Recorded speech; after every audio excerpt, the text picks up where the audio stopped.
Festival voice channel में आप लोगों का स्वागत है। आज की कहानी बहुत ही इमोशनल और दर्द भरी एक माँ की कहानी है। आइए इस कहानी को शुरू करते हैं। आज मैं बेड पर पड़ी पड़ी अपने आप को लगातार कोसे जा रही थी। काश पति के जाने के बाद मैंने अपने आप को संभाल लिया होता तो आज यह दिन देखना नहीं पड़ता। मैंने कभी नहीं सोचा था कि मेरी बेटी के साथ ऐसा भी हो सकता है। जिस बेटी की शादी को लेके मैंने 1000 सपने देखे थे, आज वह सारे सपने मेरी आंखों के सामने दम तोड़ रहे हैं और मैं बेबस लाचार बनी सब कुछ अपनी आंखों के सामने होता हुआ देख रही। 11 दिन रह गए बेटी की शादी को और उसे किसी नौकरों की तरह लगातार काम कराया जा रहा है। बहू ने तो जैसे उसे फ्री की नौकरानी ही समझ लिया है। कहा बेटियों की शादी जैसे ही नज़दीक आती है, 1 महीना 10 दिन पहले से ही उसे अपटन लगाया जाता है, अच्छे से खिलाया पिलाया जाता है। यही तो एक ऐसा समय होता है जब उसे मायके से आखिरी बार भरपूर प्यार मिलता है। लेकिन मेरी बेटी के साथ ऐसा कुछ भी नहीं हो रहा था।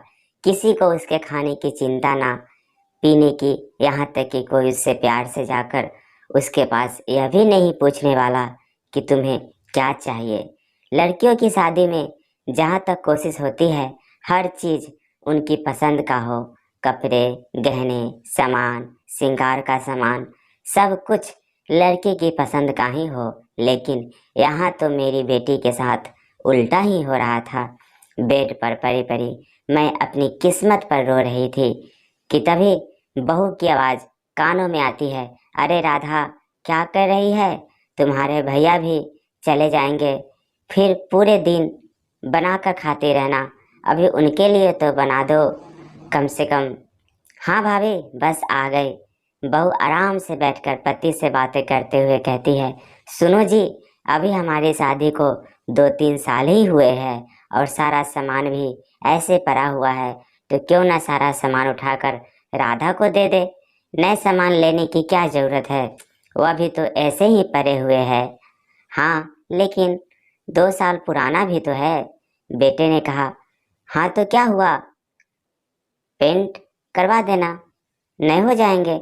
वह भी तो सामान ही है ना, फालतू में पैसे बर्बाद करने की क्या ज़रूरत है। और वैसे भी वह उसे वहाँ ले जाकर कपड़े ही तो रखने हैं, कौन सा ले जाकर आधा सारे सामान को वहाँ पर शोकेस में रखेगी। यह भी ठीक है। कहते हुए बेटे ने हाँ में सर हिलाया और अगले ही दिन शादी की तैयारी शुरू हो गई। शादी की तैयारी बड़े ही जोर शोर से हो रही थी, लेकिन खुशी खुशी नहीं, ऐसे जैसे घर में पड़ा कोई बहुत बड़ा बोझ हटाना है। दोपहर होते होते सारा सामान बाहर निकाल दिया गया।